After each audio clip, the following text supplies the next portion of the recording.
Hello, everyone. Welcome back. I'm one of your co-hosts, Rico Borrego, I am your other co-host, Tony Borrego. and this is the podcast known as Relatively Sound, the podcast where we give you our hot thoughts and hot takes. Speaking of hot thoughts, today we're going to be tackling Spoon's album Hot Thoughts as part of our album for album series.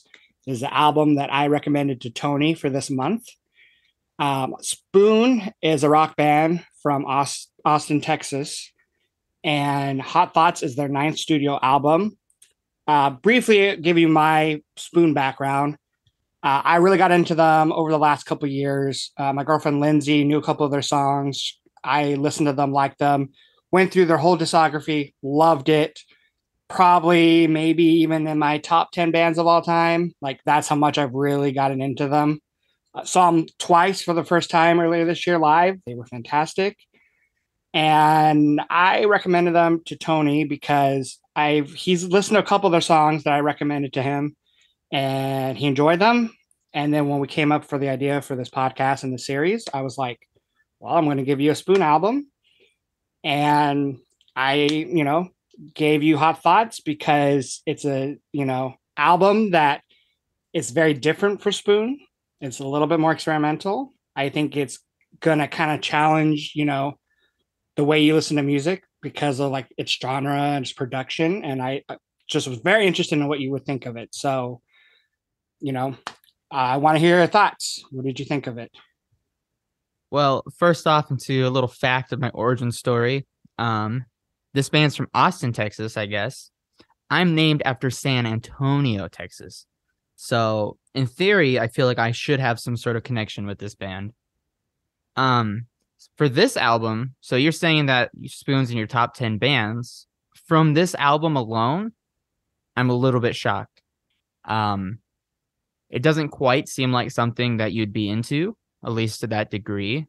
Because I noticed there's like a lot of like songs that kind of have like one or two sections, and they're just kind of like just layering stuff over, which I didn't really think was something that you were super fond of.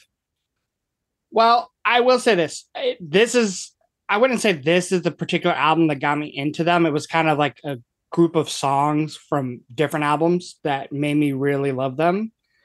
But this was one that I really enjoyed on first listen because I don't know. I feel like, up until a certain point in my life, when I really got into music and I really started listening to the bands that I still listen to today, I was really kind of more in that older kind of 70s classic rock, Bruce Springsteen, Tom Petty, Neil Young. And I didn't really have a lot of more current day music. And Spoon is a little bit more current, started like, in the, 90s and, I just feel like when I heard them, their sound was just like fresh, but also like it sounded classic in a weird way, like modern classic. But I will say Hot Thoughts is very different than a lot of their other albums. They kind of always take bits and pieces from old albums and mix it in with newer sounds. And I feel like every other album, they try something different. And then the next album, they kind of go back to the roots a little bit, but they take what they learned from the last album and put it into the new one. But yes, this album, Hot Thoughts, I feel like definitely does have a different sound than something like Ga Ga Ga Ga Ga or They Want My Soul or Give Me Fiction. Okay, that makes sense. I think that was a cool way to put it, that they, take what they've already done and then just add to it. Because I feel like, when I first heard the first song, Hot Thoughts, I actually really got into it. And I kind of noticed that like the kind of chromatic chord progression kind of sounded like the one or two few Spoon songs I knew prior to this album. But with the production, it felt so different. But at the same time, that kind of was really cool to see, like something I am comfortable with and familiar with, but done in a fresh way, like you're saying. And that was actually one of my favorites from the album. The vocals in particular remind me of Scott Weiland's first solo album, 12 Bar Blues. And I just thought the track overall just had great progression, lead guitars. I like the keys in it. Is that one of your favorites? Because I feel like that has to be one of your favorites. Oh yeah, and it's Anyone's technically, favorite. yeah, technically, I think it was the first Spoon song that I ever heard. I remember it playing on the radio. I think on Alt Nation or the Spectrum, one of the two stations. And that's when like Lindsay was like, oh yeah, I like the song, Spoon. And I'm like, oh yeah, I've heard of the name, but I didn't like I have no idea what their music sounds like. She's like, oh yeah, I know a couple of other songs, Don't You Ever and The Underdog. So I went and listened to those and I liked them, but not as much as Hot Thoughts. And I dived into some of their other songs, and this one did really stand out because I absolutely love the riff. Like the main hook of the song is that riff. It's kind of one of those songs where like the chorus is just that the chromatic riff that you were talking about. And I love it, and I love when it gets like fatter and like the second time it's played through. And I love everything about the song. Love the bridge where it kind of settles down a little bit. And fun fact about the song, he wrote it. Him and his girlfriend at the time were in Shibuya, and which is where that line comes from in the song. And this guy who didn't really speak much English, like told his girlfriend, like, "Oh, you have really pretty white teeth." And I remember Britt Daniel, the lead singer, he was like, "Oh, that's like a very interesting way to hit on my girlfriend," and he used that inspiration for the song. That's great. But yeah, it's definitely one of my favorites from the album. Yeah, I really liked how the album started. I feel like that into how would you even say the second song? I'll let you do it. I'll let the experts Oh, it's handle just, I mean, Whisper, I listen to hear it. I mean, it's just the phrase he don't sings in even the tell song. me you read it like that. You read it with like No, that's not. like I mean, when I refer to it with like Lindsay or to someone else, I just say Whisper, and if they know we're talking about Spoon, they know what song. But Whisper, I listen to hear it. I mean, it's just why they decide. I think like the way they did it is funny because it's kind of like he says it pretty quick in the song. It's almost as if it's one long word.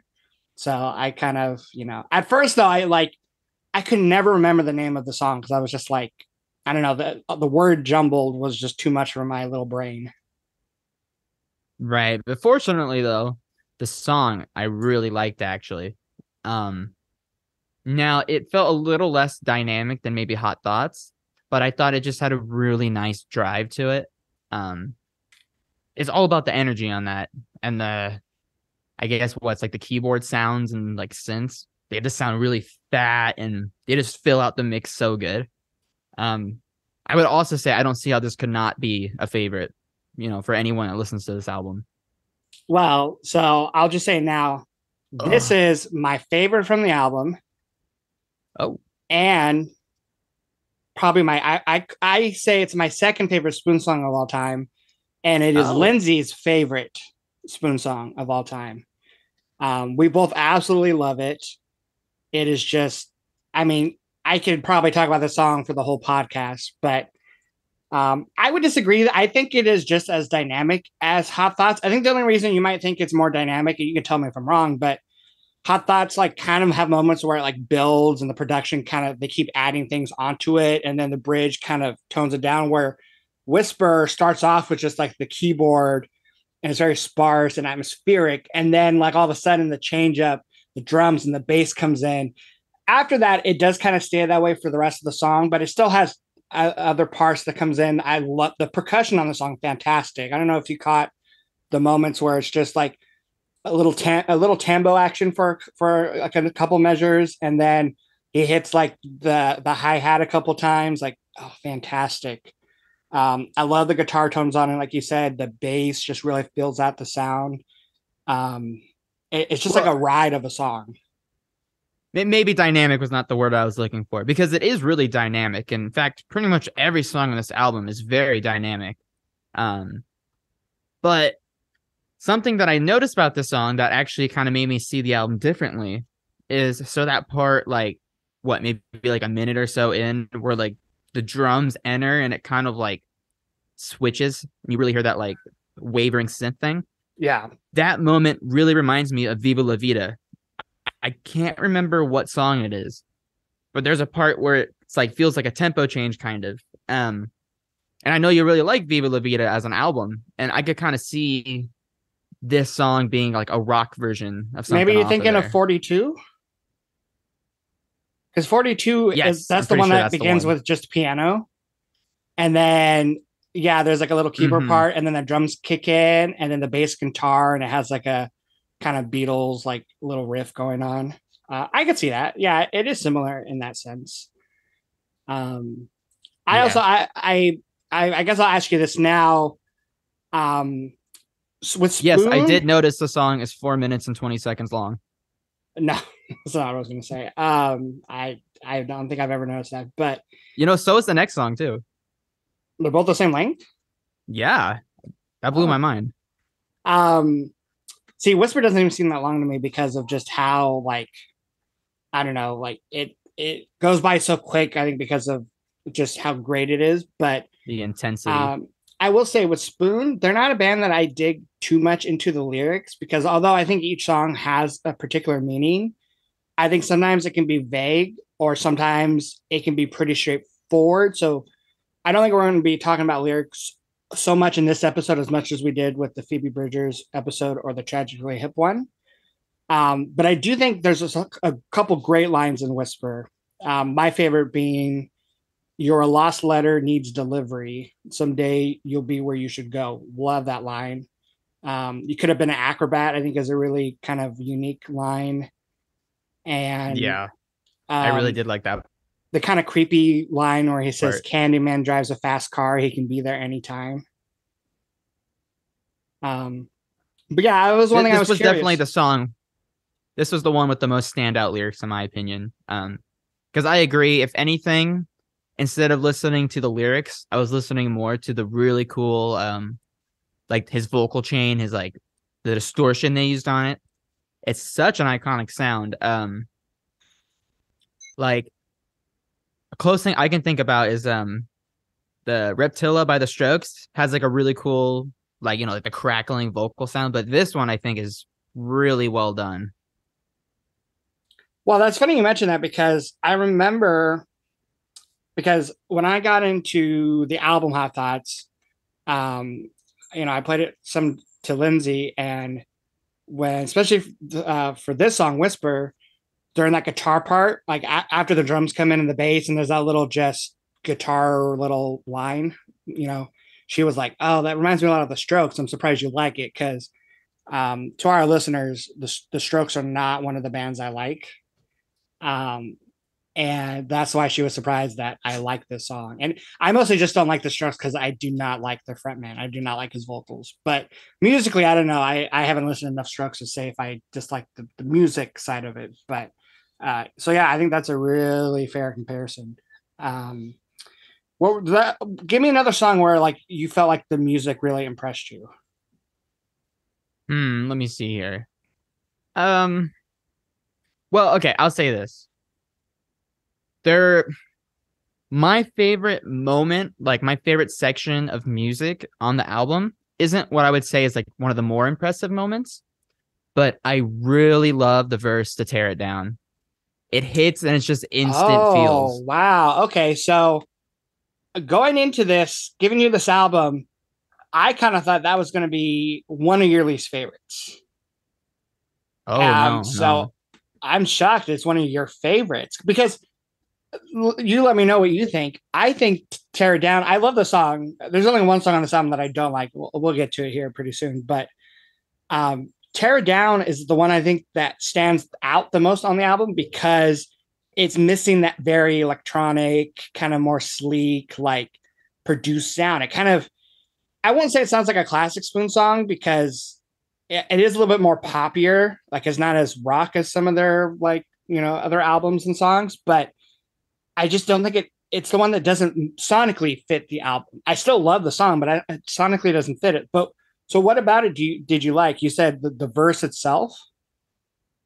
Yeah, I feel like that's one of those songs that just kind of have in the same way a song can just be like a feel good vibe or a nostalgic vibe. It just has the vibe that I really like. And I think with the album, it it does kind of stick out the most, of like not fitting in, but at the same time it's kind of more like a breath of fresh air. Like, not that the rest is bad by any means, but it's the right amount of different, the right amount of sticking out, and I think they just really nail it. But the funny thing is that honestly, if I actually like think about it, the rest of the parts of the song are okay. Like, they're fine, they're good, but it's just that verse. I just love it for some reason. I do love the progression, like the piano part, the keys. I do think that's Yeah. fantastic. The um do you like the, because I give the album a listen today and I was like, I bet you he's gonna hate the na na na section. I don't hate it. It's passable only because I know I'll get to the verse again.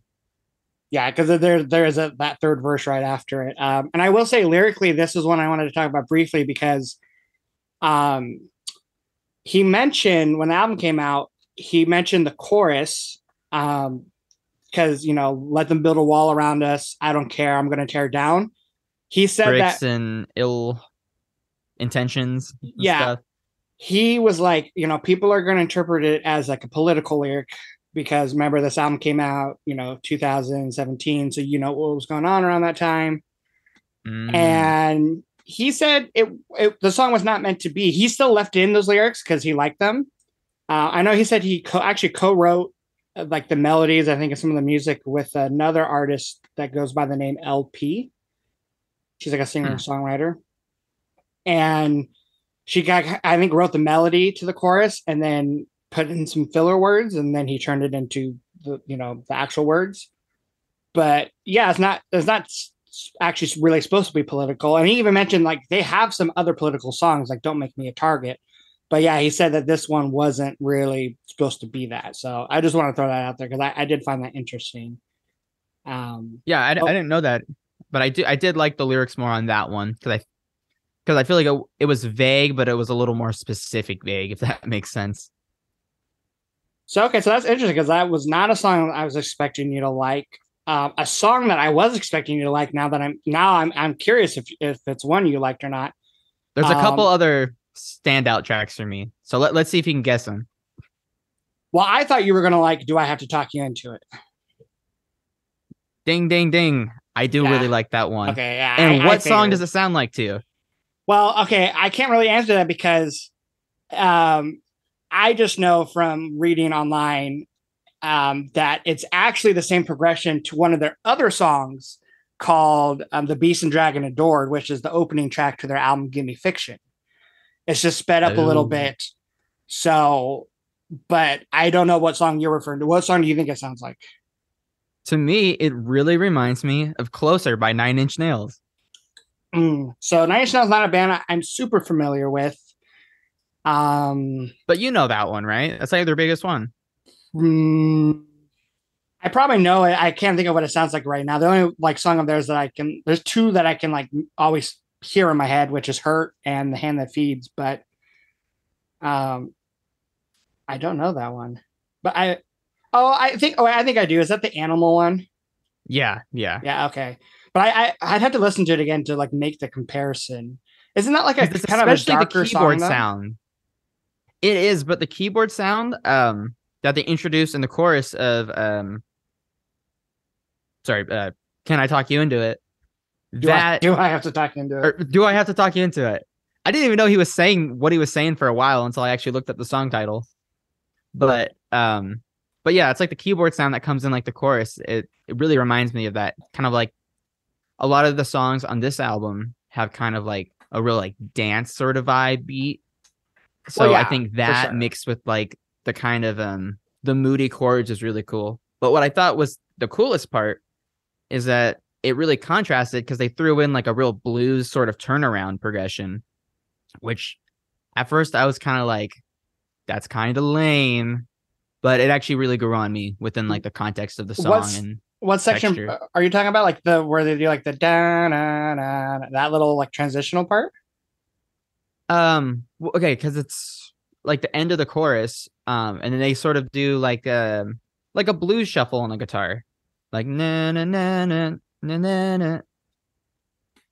Oh, okay. I know what you're talking about. But yeah, but it's a little bit more updated. Yeah. I think it's actually done really well. And I think it's like snuck in a very fitting way. So that one was one of your favorites. I just for some reason thought you'd like that one because that's a song where I feel like the bass and the keys really like mesh together well.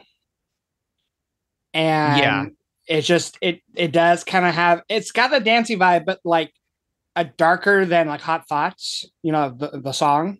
Like that one, Hot Thoughts to me is just like that's a bop. Like that's just one that like you're grooving to. I feel like do I have to talk you into it? That one I had to warm up on me for a little bit because when I first heard it, I was not super impressed.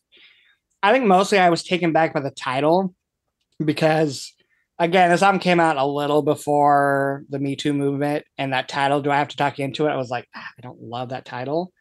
Um, but I eventually like, and it really helped hearing the song live. When we saw them live twice earlier this year, they played it both nights, and it hits really hard live. Like it is fantastic live. That sounds like it'd be really fun. And it does have Um, some cool moments. I like the line where he says, and the words get stuck on the tip of my tongue, which I found out today is actually a reference to a Devo song called Girl You Want. oh, okay. I like that song of theirs. Oh, you do? Okay, I Yeah. can see that now. Because I guess Britt Never explained caught it though. in an interview, he's like, yeah, it's a rip of that Devo song. Because I guess in the song, the lyrics are, but the words get stuck on the tip of your tongue. Um, which I thought was like learning that I thought was pretty funny. And That's cool. there's a couple vocal moments I really like in one of the verses he in the chorus he says um they say I better seal you up in wax so that you're never gonna bite me back. I just like the way bite me back sounds when he sings it. Right. I'm with and, you on that. and then the other line I really like too is in the last verse when he says when the mood of the era is gone, everybody fading me, even my ma. Like, I don't know why I like that line. It's just like funny to me. It's like he's like saying everyone's turned his back on him, even his mom. I think part of what makes it really great and stand out is just kind of the once again that over a top, fuzzy Delivery. vocal. I think it's the delivery too, because it's like it's and that's what I think what I like most about him as a singer, Britt, is like the phrasing of his vocals. Like the melodies are usually really strong, but like it's just like the phrasing of it that like it gets really stuck in your head, like particular moments. Um, Right, right. And so speaking of moments like that, a song on the album that I thought was a worse version of this song with an even more kind of uncomfortable lyric is "Can I sit next to you?" Or no, wait, no, not that one. I'm sorry. First caress. oh, so you're saying First Um, Caress is a worse version, or do I have to talk you into it? yes. So And I will say something it's not about one it. you liked. Not really. It was really underwhelming, and I just don't like the way he says, "When you say the right thing, I know I hear the wrong thing." Um, just not gelling with me really. But I will say though that it is a good chord progression, and I really do like that little like break in the middle where like the piano's doing really fast octaves, and it's all like It's tinkly. Yeah, it's kind of sputtering out a little bit. Yeah, that part like literally makes me be like, "Oh, this song is kind of good though." I think that's this one. If you end up going back and listening to this album in its entirety a couple more times, I think it'll grow on you because it was one of my least favorites too when I first heard the album. It was pretty much one where, especially these two being back to back on the track list, I kind of like just they kind of went in one ear and out the other. Like the first two songs, Hot Thoughts and Whisper, loved. And then the two after these two, Pink Up and Can I Sit Next to You, were very interesting, even if whether I liked them or not, they were just interesting. But I do feel like, do I have to talk you into in a first caress? We're a little bit like you said, underwhelming on first listens. But first caress, I really love now. It's I would say the most danciest. Would you agree? Like it's the most like pop, like danciest song on the album? Um, I would agree. I don't have an opinion really on which one's the most dancey, just because I guess that's something I'm not really familiar with. But I could definitely see that for sure. I mean, It's kind of trancy. I get what you're saying. Like the verses are kind of like lyrically, for the most part, they're just kind of. It's a pretty like straightforward song lyrically, and even musically. Right. Besides the piano part, it is kind of, I guess, more basic. Although it has a really cool groove to it that I like. Like again, between like the keyboards and the bass. But it has one of the weirdest, most standout lines that I don't know if you caught, where he sings coconut milk, coconut water, uh-huh. You still like to tell me that they're the same, uh-huh, and who am I to say? Wow, I did not catch that. Yeah. You could be pulling my leg right here, and I would not even know. No, because again, when I first heard the song, I didn't catch that lyric because I don't know, the song just wasn't gripping me on the first couple verse and chorus. But then when I listened to it, like when I was actually starting to like it, I'm like, wait, did he just say something about coconut milk and water? And then I looked up the lyrics, and that's the lyrics. And I don't, they feel so random in the song, but I also like, it's like one of my favorite moments in the whole album. It's kind of And got a point though. yeah, but um, I don't know. I wanted to ask you vocally, he does a lot of like, he has, I don't know, I call them like Brit isms. Like he does these like ahas or ahs or yas, like these little, like not filler, but just these little moments where he does these little like noises. Um, and he does them a lot on basically all their albums. And I was wondering if you thought they were like annoying or if you liked them. I guess I would say I like more his like little additions like that when it's like a part of kind of like the vocal lines he's singing. As opposed to just kind of like, oh, I'm scatting or something. So like for example, I really like in I believe it's Can I Sit Next to You? I guess what I would call the chorus where that kind of like really kind of snake like keyboard melody comes in. Mm-hmm. He does like that little yell before he says like ah, and then it comes in. Do you know the part I'm talking about? Yes, I know what part you're talking about. Yeah. Right there, like I think that's super cool sounding. Sounds great. It feels like a little, um, whatever the word for those things are, his little add-ons. But Yeah. I think it's a little more enjoyable like that as opposed to just kind of in the background or intermittently. So speaking of Can I Sit Next to You, that was one I was curious about because I kind of didn't think you were going to enjoy this song too much. So I'm curious what your thoughts on this song are. So when I first heard the song, I kind of almost got like the vibe from the first riff, like a Chili Peppers thing, kind of. Um, like because it's kind of like a real like minimal thing, but it's got the groove on the offbeat, and then even like kind of in between the sections, they kind of do like the guitar stabs, which was kind of cool to hear, and I really was curious where it went. So when when you got to that yell part into that synth part, wow, like that was a 360 for me, or I guess a 180. But I actually really enjoyed the song because of that. I felt like it was really worth the wait. And that's something I noticed with these songs is a lot of them they're kind of repetitive in their structure and their progressions. But in return, you get dynamics and then, leads and chords, that layer on top throughout. And despite me saying that I really like that, I think there's a song that tries to do that and kind of really fails. And by fail, I mean, it's not my least favorite because it's still cool, but Pink Up, I'm talking about you. Ooh, okay. So before we go on to Pink Talk, I do want to jump on the point that you're making about their song structures, about maybe being repetitive, having a groove, adding to it. Is that something you like or don't like? Because I guess when I got into them, when I first get into a band or artist, it takes me a while for me to kind of like pinpoint their writing style because everyone has a slightly different writing style and it depends on who writes the songs, right? Pearl Jam, you have sometimes five of the band members writing songs, but like, or Tom Petty and the Heartbreakers, it's usually Tom or Mike Campbell writing the songs. But with Spoon, I feel like a lot of the ideas are mostly Brit, and it is partially because over the years they've had a lot of different members. I mean, him and their drummer Jim Eno are the only two like original members. Their bassist and then guitarist and keyboardist slash guitarist.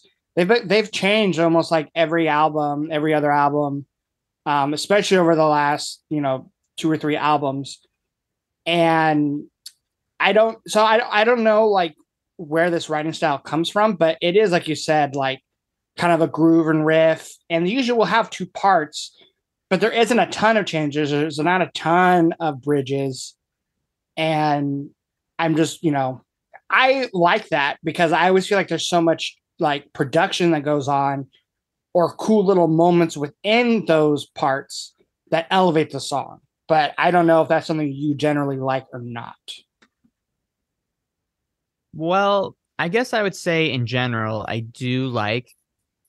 Well, actually, I know. I think it really just depends on the artist and if I can gel with that style for them. Bands like Incubus and Ben Folds 5, I think they excel at making structures that are interesting, digestible, but, they do it in a clever way that just kind of gives that song just an extra oomph. It really adds to the song. On the flip side, I love the Beach Boys, but for the majority of their work, the structure isn't really the standout part. That's pretty straightforward, like 60s type of progressions and structures. So to me, it depends. I think in the case like this, like you were saying, the production is kind of what can carry this, these type of structures, because it's kind of more like ear candy. You don't have to focus so much on the structure to keep up with it. You're focusing on the textures to create. And I feel like that's kind of like with the Police. I feel like there's a good period of their work where it's like only a couple sections, but they got great grooves, the production's interesting. So I think it's just really about the execution. And what I really like about Spoon is I think they totally can nail it. Yeah, I would agree with all that.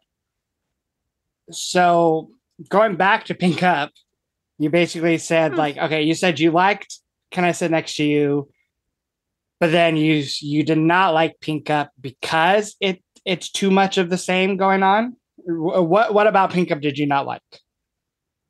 Well, so I really dig the I'm not quite sure what instrument it is, maybe like a vibraphone or something. I was thinking vibraphone, yeah.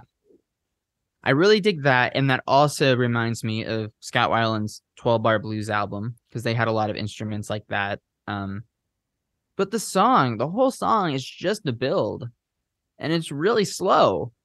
It's like like a minute 45, I think, of really just like an intro almost of building the mood, but they don't really leave the mood. With that being said, though, I think the song does have good things going for it. The mood is good. I'm not denying that. I really like how the vocals, it's like a harmony type thing, but it also just kind of feels like a group vocal. I also liked, I'm not sure if it's just at the end or throughout, but there's like a piano where it's kind of like doing a bass line part. I thought that actually was a really nice contrast to the rest of the song. And like, there's some cool drums that do go in like the last half. But I'm just curious. It sounds like you might be a little defensive of the song. How do you perceive this song? Well, it's definitely not like top three on the album for me. But I remember the first time I heard it, I found it really interesting. I will agree, it's not a song that you necessarily go and play like when you're listening to songs on their own, right? It's not necessarily one you're going to put on a playlist unless you're wanting a very particular mood. But that's why I like this song, because it has like a really mysterious vibe. None of the lyrics I've been able to interpret one way or another. Like they're all really like the song is like from the perspective of like multiple people or multiple things, because they use the word like if you leave us for later, like, we are this, we are, he says a couple times.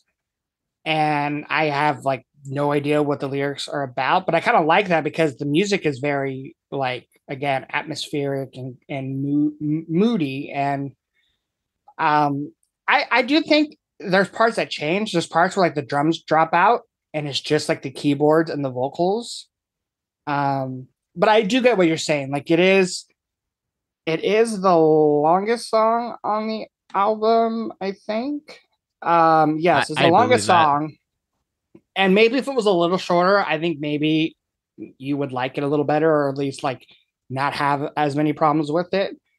My favorite thing, actually, besides just like the keyboards, is I really like the vocals. I know there's not a lot of vocals because there's not a lot of lyrics, and half the song is just instrumental. But I do really like how it's like kind of more monotone. Like it's a little bit more like lower. And I kind of like that it doesn't, there's no moments where, besides some background vocals, there's no like loud parts when it comes to the vocals. It is very kind of singular. And I like that about it. Well, yeah, I do agree with you there on that. And I feel like if the song was a lot shorter, like I know like a moody song like this, you want to build the atmosphere, but maybe it'd be cool if this was like a 2 minute song or something. Because if I'm not mistaken, that vibraphone part doesn't that get reprised in the ending track? Yes. And I'm so glad you caught that because last week's episode with the Phoebe Bridgers, you did not initially catch the, callback in that album, but I'm glad you caught it here. Yes. In Us, which I'm just making the comparison now. In this song, he does say, if you leave us for later. And then the last song on the album where the song comes back, the song is called Us. So obviously there's a couple connections between the two songs, but yeah, that same groove does come in for like the middle part of Us and then just goes away again because to the people listening who don't know this song, Us, the closing song, is like starts off with saxophones and then you get a little section where you hear the song Pink Up and then it kind of goes away again and then it's like just back to the saxophones and like some drums. And now that we're talking about it, I got to ask your opinion on it. Us. What do you think of Us? I'm actually going to request to hear your opinion first because what I say may forever change how you feel about the song. Um I mean it's by far my least favorite on the album. It's one of those songs where like I almost can't judge it because not just because it's instrumental, but because it's just I have no idea the concept of the song. Like obviously they got someone on, saxophone to play the sax on the song, but it's like not really a song. Like if like let's say Pink Up was just instrumental and it was like a reprise at the end of the album as the last track. I get it, reprise, cool. And there is a little reprise of the song, there's a little, but it's a lot of it is just sax, but with no like other melody, no other instrumentation, no lyrics, no vocals, nothing. So like I say it's my least favorite, but I almost don't consider it like a song. And it's only the only time I'll ever listen to the song is when I listen to the whole album or spin the album. And I'm someone that I don't like to skip songs or cut songs out. And it would be easy to do it for this album because it's the last song. But yeah, it's and as far as I know, most Spoon fans don't really listen to it or like really give it praise because it's just a weird song. So, and I assume that's what you were going to think, but I don't know. Maybe I'm wrong. So let me start this off. This is not my least favorite song on the album. Oh my God.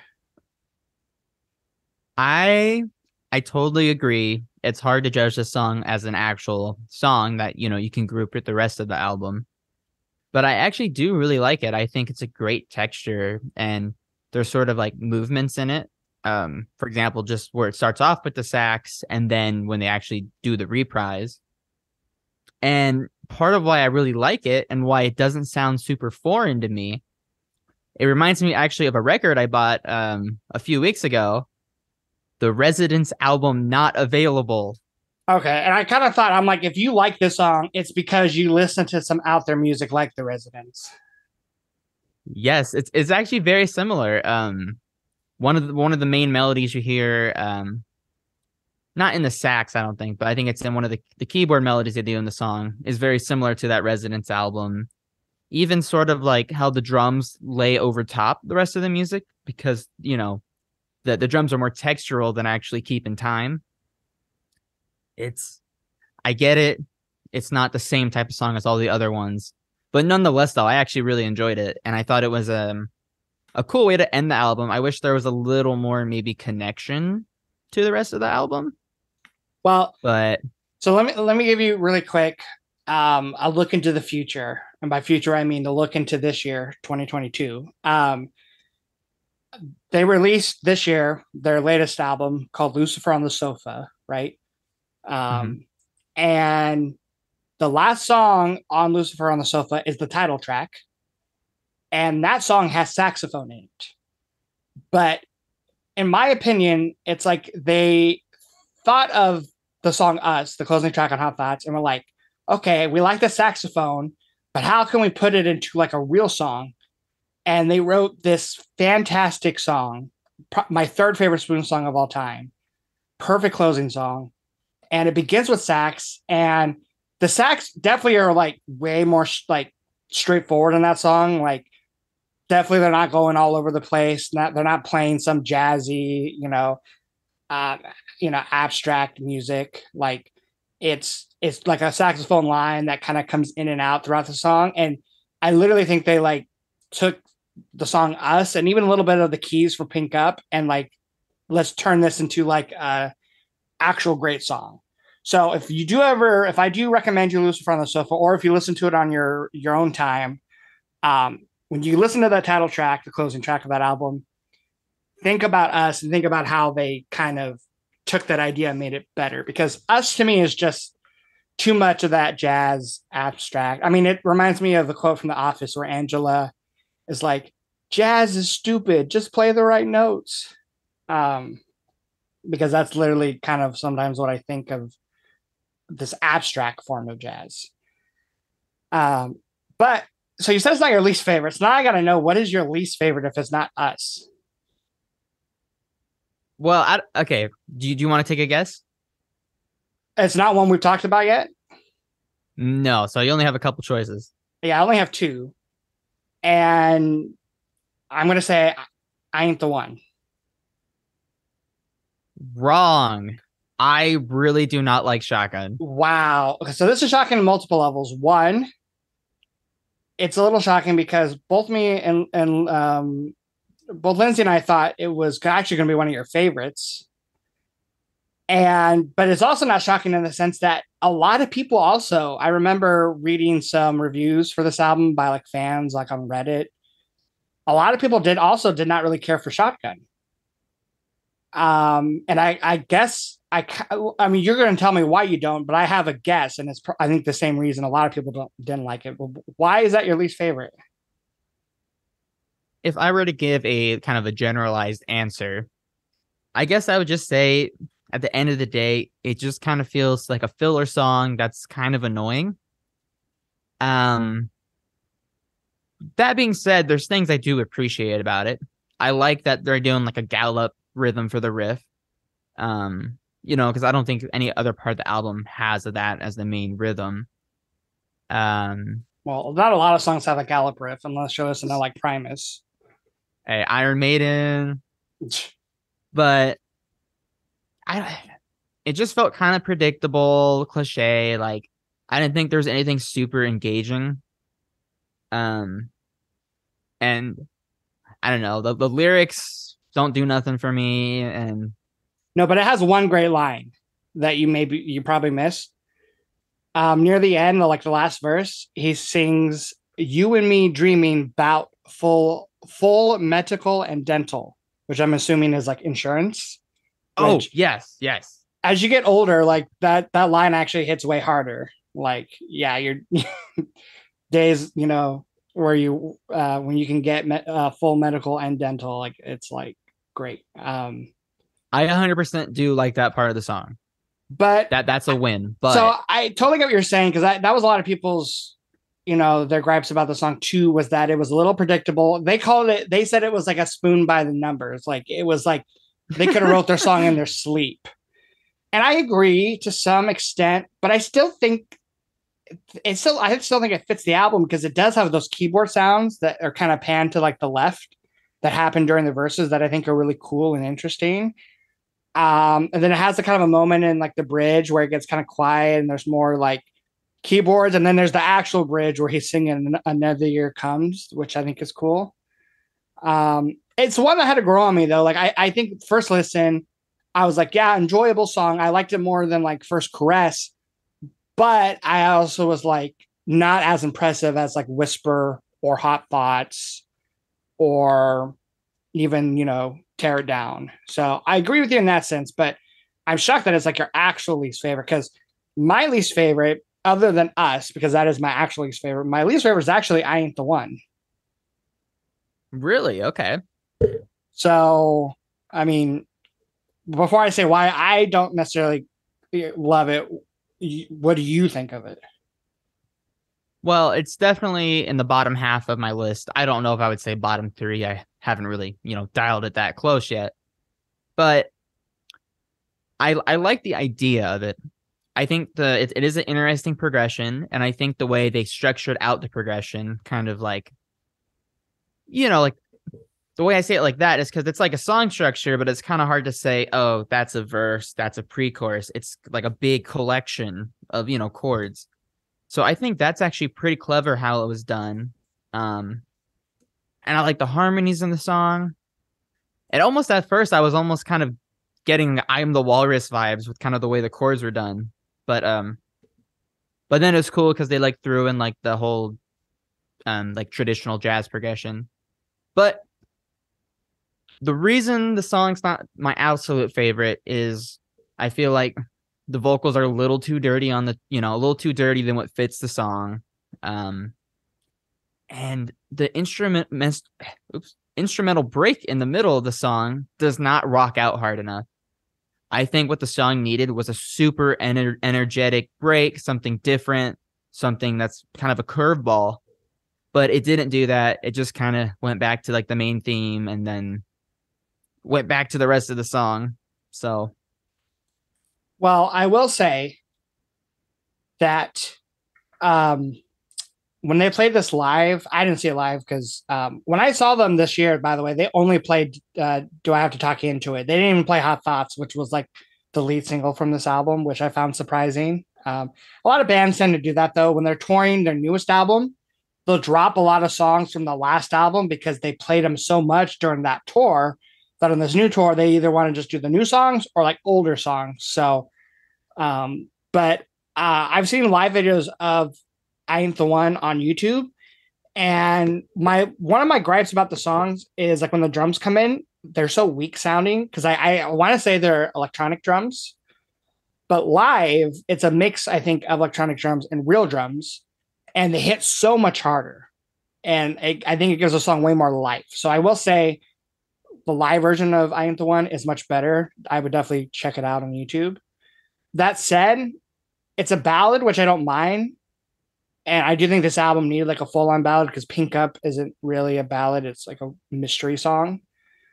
But my, I good guess, point. issue with it is like nothing really grabs me, right? I already said I don't care for the drum sound that much, which I love. Usually at Spoon Records, I love the drums. Like Jim Eno is like not the flashiest player, but he does have great fills, and particularly his drums always sound fantastic. But on this song, like I don't love them that much. And then the progression is just okay to me. I do like the sound of the keyboard. It kind of has that Rhodes sound, but I just like you said, it's a little generic. Like especially the lyrics. Like it just when I think of that, see that title, I Ain't the One, it makes me think of the Cars song called I'm Not the One. Makes And me it's think of the Chili Pepper song, not the one. yeah, so it's like it. I mean, a lot of these topics on this album maybe have been sung about before, but I feel like that phrase is just a little cliche. Um, so it is my least favorite, other than Us. But um, so I am curious. What? Give me a top three because I know your least favorite is Shotgun, But like, do you have one particular favorite, or is it too early to say that? Are you still kind of like figuring out which one is your absolute favorite? It's too early, man. I will say there are some that I really just definitely like.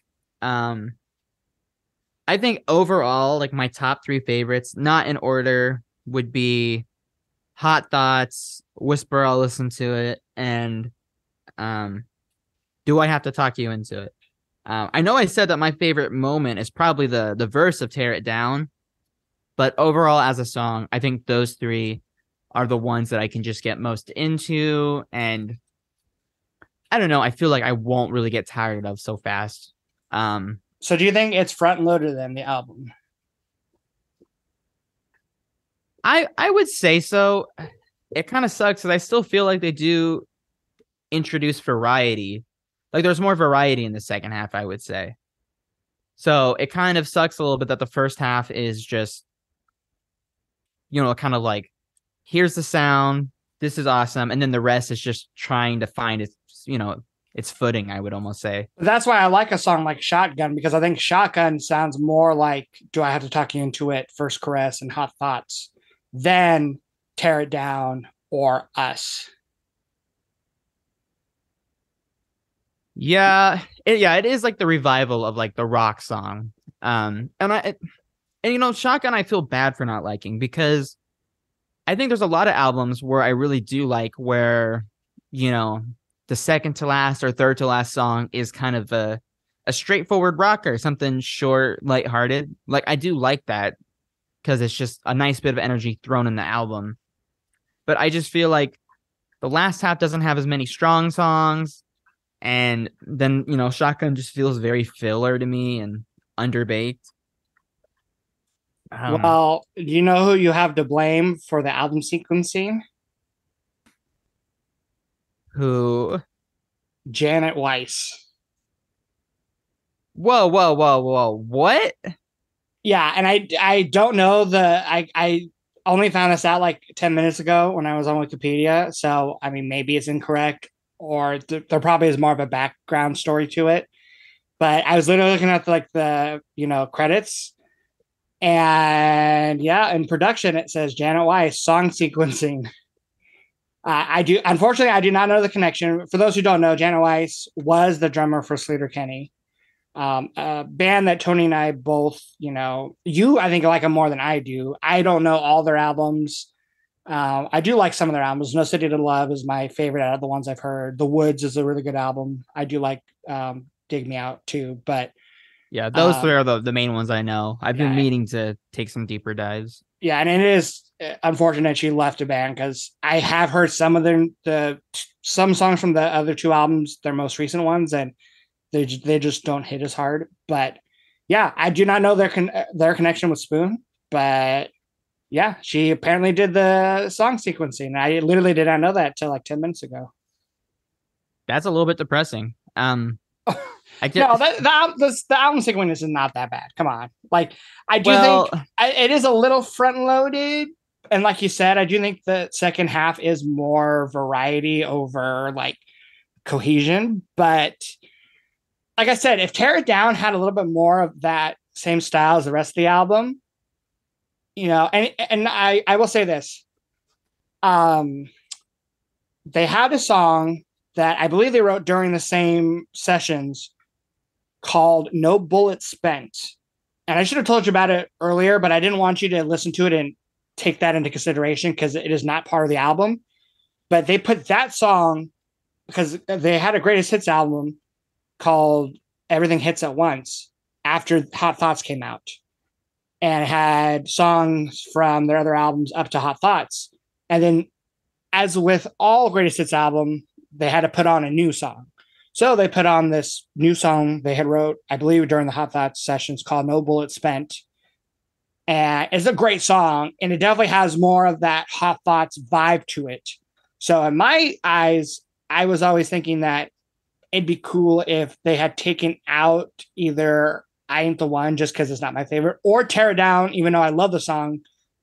If they took off Tear It Down for No Bullet Spent, I think it would have really fit nicely with Shotgun because it has more of a Shotgun feel, but it definitely has more creativity than Shotgun.